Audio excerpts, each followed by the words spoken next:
년 전에 우리 사마리아 회가 교회 화단에다가 감나무를 심었습니다.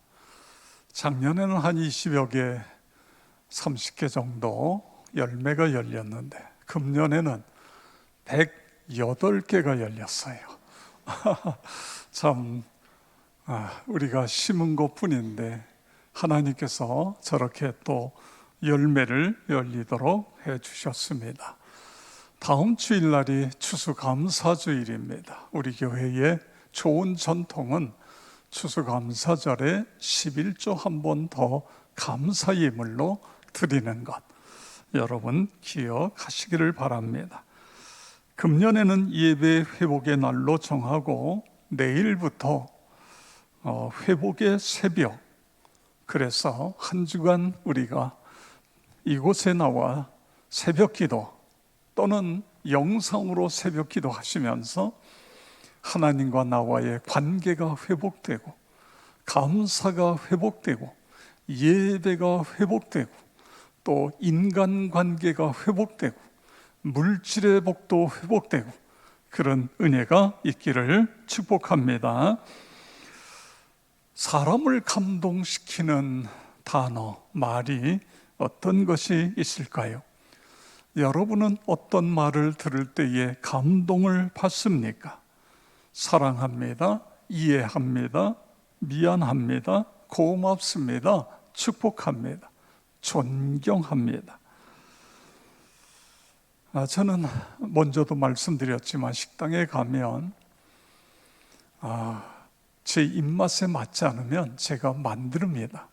짜면 물을 붓고 싱거우면 소금을 조금, 간장을 넣거나 아니면 김치를 넣어서 내 입맛대로 만들어 제가 먹어요. 그리고 나올 때는 맛있게 먹었습니다. 왜냐하면 내가 만들어서 맛있게 먹었거든요. 그래서 맛있게 먹었습니다. 식당을 하는 식당의 주인으로서 손님이 맛있게 먹었다는 인사는 아마 최고의 인사가 아니겠나, 그런 생각을 갖게 됩니다. 후배 목사가 이메일을 보냈는데 그 내용 중에 보면 목사님을 만날 때마다 힘이 나고 도전이 됩니다. 목사님 존경합니다. 제가 처음 이렇게 문자로 존경한다는 말을 제가 처음 접했어요. 정말 내가 존경받을 수 있는, 후배들에게 존경받을 수 있는 목회자인가? 하나님, 존경받는 선배가 되게 해 주시옵소서. 그렇게 저절로 기도가 나왔습니다. 우리가 살아가면서 사람을 가장 감동시키는 말, 가장 편한 말, 그것이 감사합니다라는 말이라고 그래요. 감사합니다. 여러분, 옆에 앉아 있는 분을 한번 생각하면서 감사의 조건을 한번 찾아보세요. 지금 내 옆에 앉아 있는 분을 생각하면서 감사의 조건, 전혀 모르는 사람일 수도 있어요. 뭐가 감사하죠? 옆에 앉아 주셔서 감사합니다. 뭐 그런 게 있을 수 있습니다. 또 하나는 그리스도인 된 것 감사를 드립니다. 제가 오래전에 우리가 훈련 받으면서 터키에 가서 어느 자매 집에 갔습니다. 가서 거기서 차도 대접받고, 그러니까 터키 자매, 그리고 함께 찬송하고 함께 기도해주고, 그 자매는 예수를 믿기 때문에 집에서 쫓겨났어요. 그래서 혼자 살고 있습니다. 그리스도인이 됐기 때문에 우리와 그런 만남을 가졌고 기도하는 시간을 가졌습니다. 그리스도인이 되어서 감사하다. 또 역천교회 신자가 된 것이 감사하지요. 그러니까 옆에 앉아 있잖아요. 또 그뿐만 아니라 장차 하늘나라 백성 되어 영원한 천국 같은 시민이 된 것이 감사. 이런 우리가 감사의 조건들을 다양하게 찾을 수 있습니다. 골로새서 2장 6절 7절을 보면 그러므로 너희가 그리스도 예수를 주로 받았으니 그 안에서 행하되 그 안에 뿌리를 박으며 세움을 받아 교훈을 받은 대로 믿음에 굳게 서서 감사함을 넘치게 하라. 아멘. 맨 끝에 보세요. 감사함을 넘치게 하라. 왜? 성경은 하나님께서는 말씀을 통해 우리에게 감사를 넘치게 하라고 명령하셨을까요? 감사가 넘치면 어떤 일이 일어나죠? 인생의 변화가 일어나요. 감사가 넘치면 하나님이 그에게 함께 하시고 하나님이 복을 주시고 그래서 하나님의 역사가 우리에게 나타나는 것 믿으시기를 바랍니다. 라이언이라고 하는 미국의 베스트셀러 작가고 코나리 출판사 편집장입니다. 근데 이분이 감사라는 책을 썼어요. 이 책에 보면 감사가 넘치면 기쁨이 넘치게 되고 삶의 생기가 넘치게 되고 그리고 우울증에서도 치료가 된다 그러면서 톰이라고 하는 한 사람을 소개하고 있습니다. 이 톰은 부유한 사업가의 집안에서 태어나 성장합니다. 어릴 때부터 부모가 계속해서 무엇이 잘못되었는지 잘못된 것을 찾아내서 그걸 고치도록 그렇게 하는 훈련을 받아요. 그래서 실수하지 않아야 성공한다는 말을 귀에 못이 박히도록 그렇게 들으면서 성장했어요. 덕분에 인류경영대학원에 MBA 학위도 받고 직장에서 크게 성공했습니다. 그런데 행복하지가 않아요. 굉장히 물질적인 부를 가지고 있는데도 전혀 행복하지 않아요. 늘 머릿속에는 오늘 내가 뭘 실수했지? 날마다 자신이 잘못한 걸 생각해나면서 이걸 어떻게 고쳐야 되나? 이게 머릿속에 꽉 차 있는 거예요. 그러다 보니까 우울해지고 기운이 없어지고 결국은 우울증에 걸려요. 그래서 정신과 의사를 찾아가서 상담하고 약을 먹어요. 약을 먹는데도 전혀 차도가 없어요. 그러던 어느 날 의사가 그럽니다. 새 치료법이 있는데 한번 해보시겠습니까? 그러니까 당연히 톰은 그러면 해야지요. 제가 건강해져야 되는데. 그러면 한 달 동안 이렇게 하세요. 아침에 일어나서 감사한 조건들을 찾고 그걸 기록을 하세요. 저녁에는 실수했던 걸 생각하는 것이 아니라 잘된 것만 생각하세요. 절대로 실수한 거 생각하지 말고 잘된 것 생각하면서 하나님께 감사하세요. 그래서 톰이 한 달 동안 계속해서 아침에 일어나서 감사한 내용들을 떠올리면서 적습니다. 저녁에는 잘된 일만 생각하면서 하나님께 감사하는 거예요. 그런데 어느 순간에 우울증이 싹 사라져버린 거예요. 와, 그가 이렇게 외칩니다. 난 정말 놀라운 사실을 알게 됐어. 감사는 자연산 우울증 치료제. 감사한 일을 떠올리면 우울한 기분이 감쪽같이 사라지거든. 정말이지 이런 명약은 어디에도 없을 거야. 성도 여러분, 기뻐하며 살기를 원하십니까? 활기 넘치는 생활을 살아가기를 원하십니까? 우울한 기분을 떨쳐버리기를 원하십니까? 건강하게 살기를 원하세요? 매력적인 사람이 되기를 원하세요? 그렇다고 한다면 우리는 하나님 말씀에 순종해야 되는 거예요. 성경이 뭐라고 말씀했다고요? 감사를 넘치게 하라. 할렐루야! 그렇습니다. 감사가 넘치면 매력적인 사람이 돼요. 여러분들 불평하고 원망하고 그런 사람이 좋아요? 아니면 늘 웃으면서 감사하는 사람이 좋아요? 그래,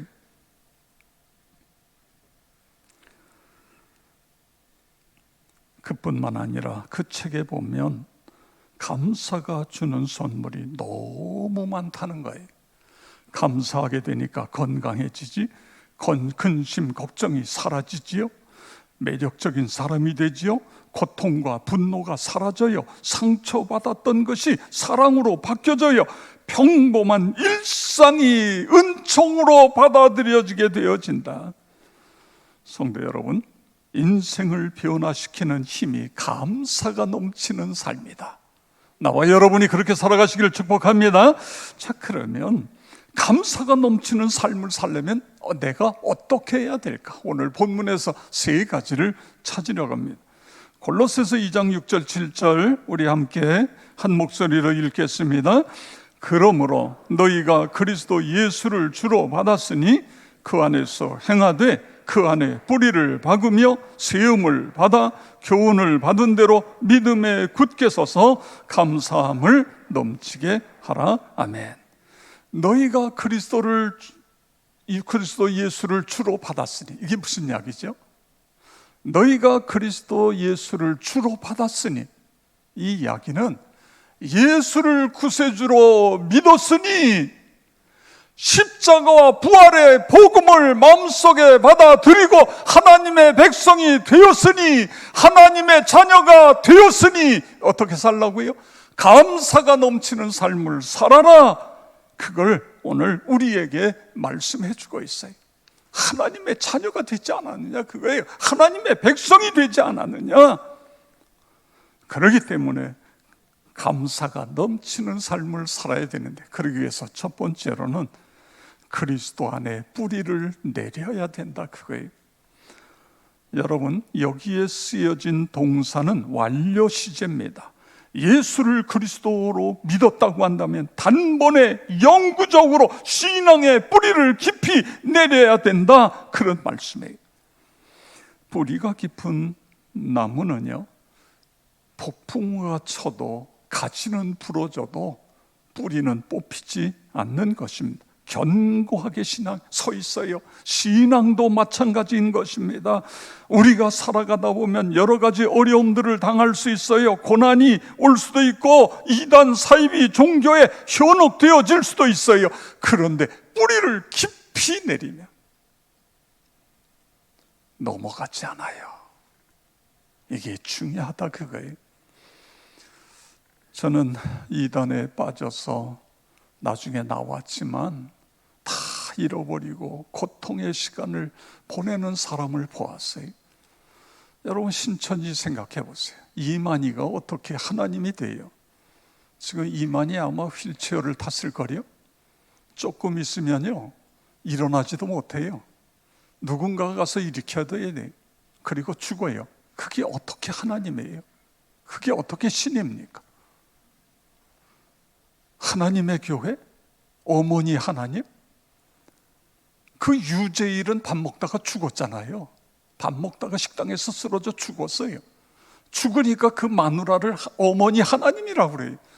그런데 거기에 쫓아다니는 사람들이 있어요. 얼마나 안타까운 일입니까?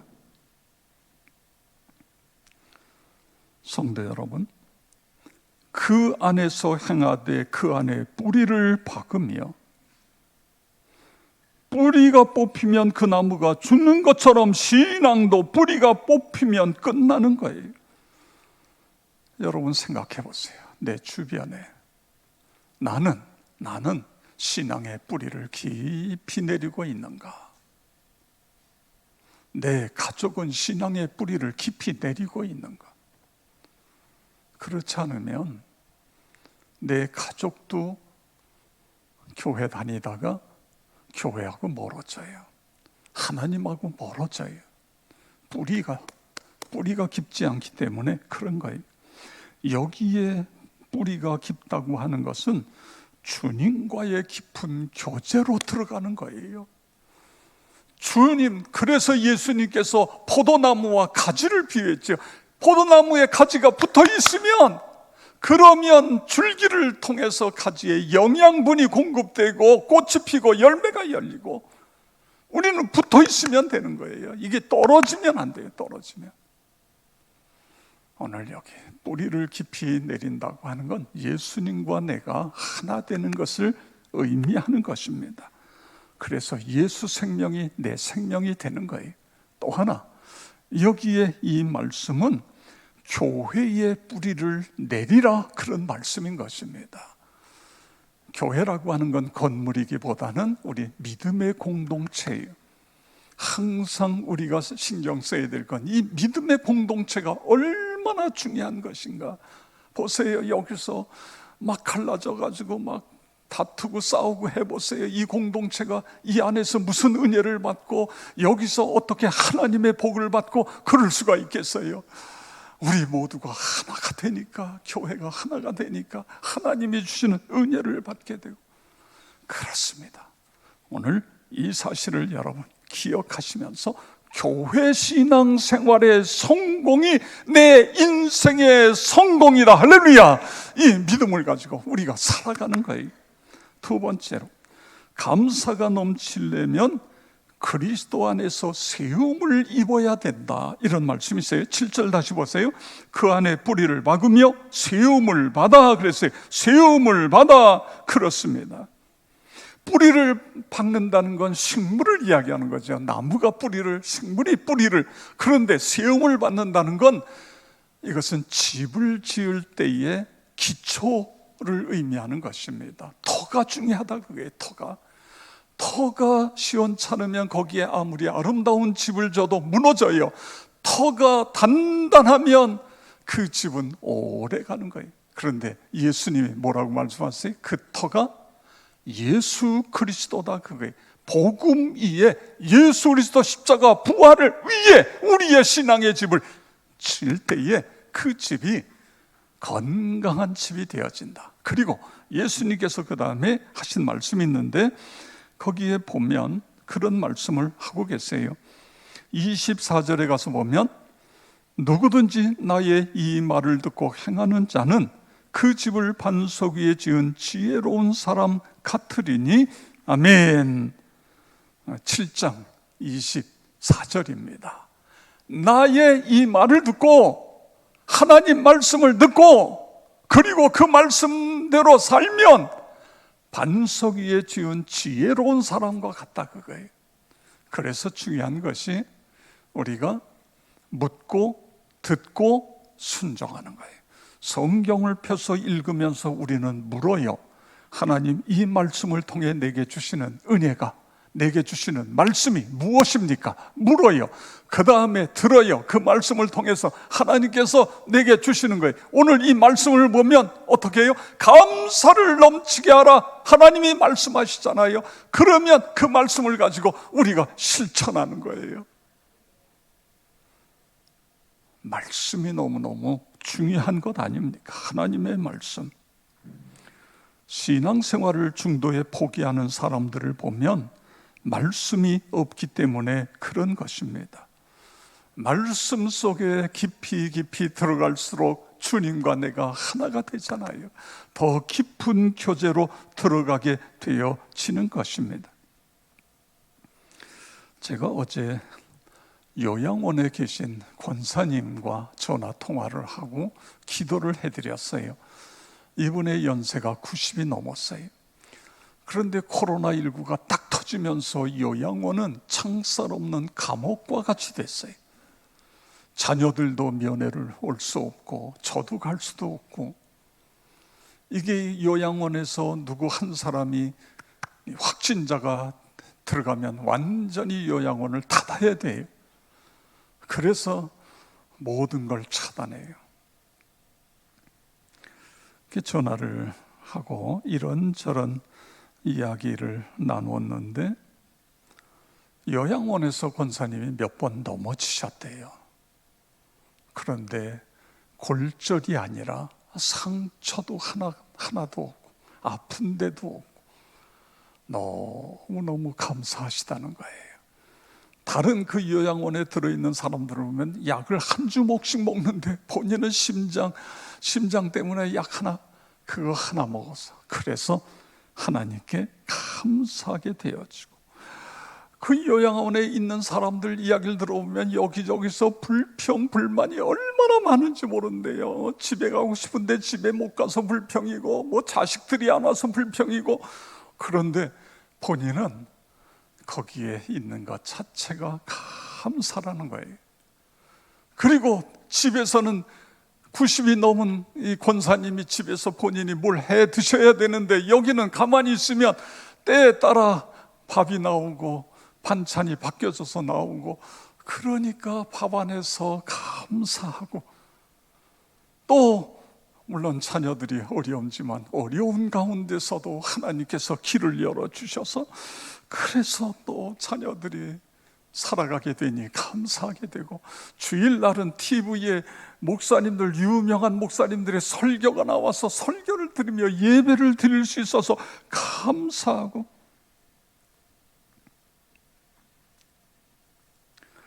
저는 권사님과 통화하면서 예수를 믿는 것이 이렇게 귀한 것이로구나, 믿음에 굳게 서서 감사함을 넘치는 삶을 그렇게 살아가고 계신 거예요.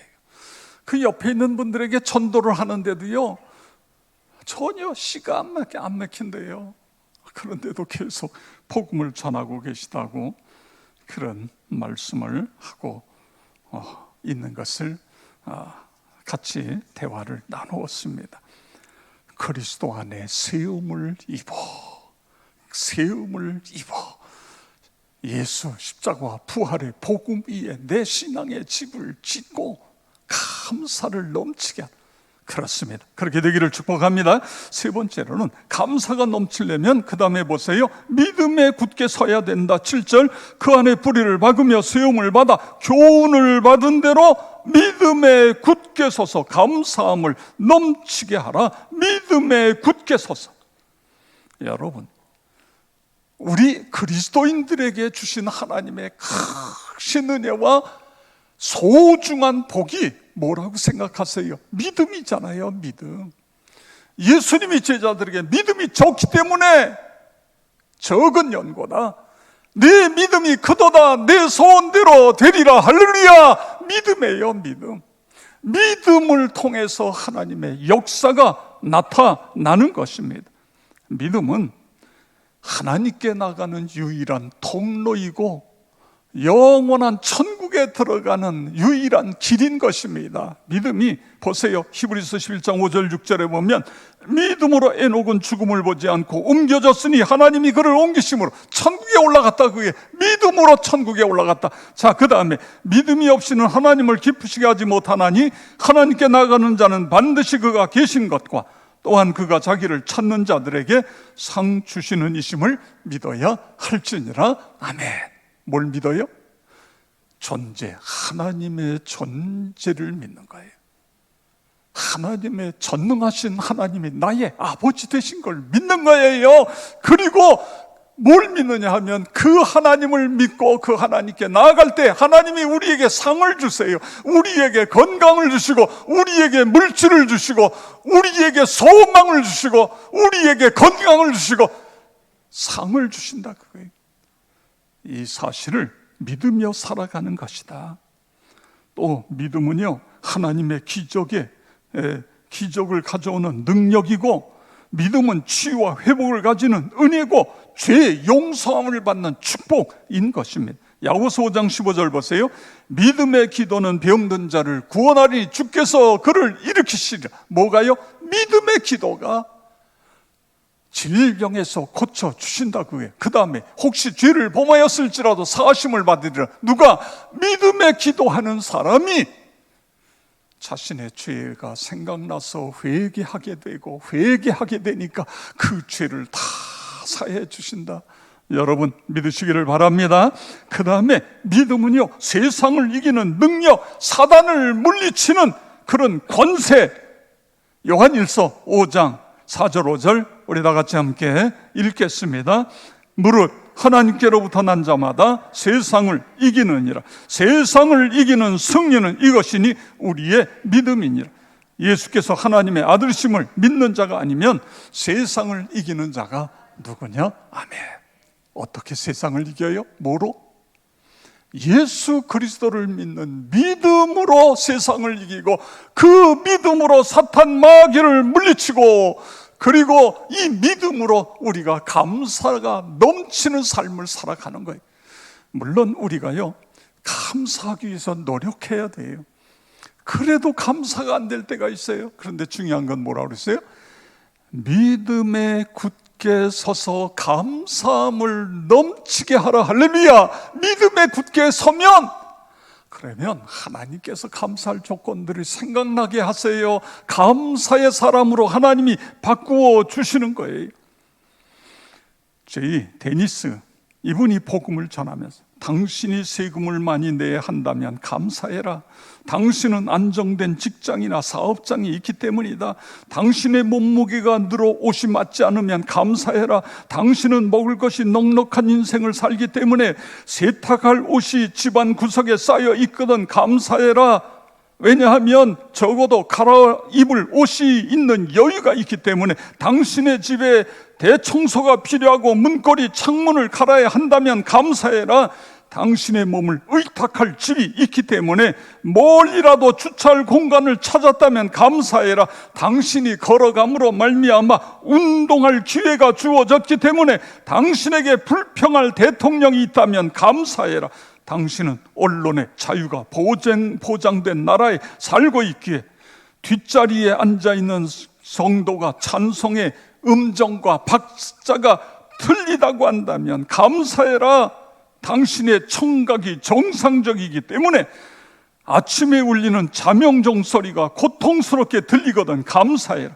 당신에게 일어나 일해야 할 하루가 기다리고 있기 때문에 하루 해가 저물어 온몸이 나른하고 피곤하거든 감사해라. 오늘 하루를 생산적으로 살았기 때문에. 저는 멋있어요. 너무너무 멋있어요. 성도 여러분, 오늘 하나님은 우리에게 감사가 넘치는 삶을 그러기 위해서 신앙의 뿌리를 깊이 내려야 된다. 예수 그리스도 위에 신앙의 집을 지어야 된다. 그리고 믿음인 것입니다. 믿음을 큰 믿음으로 만들어라. 그러면 감사의 사람이 되어진다. 그래서 감사가 습관이 되고 머리끝부터 발끝까지 감사로 물들게 되어지고, 나와 여러분 모두가 그렇게 되어지길 주의 이름으로 축원합니다.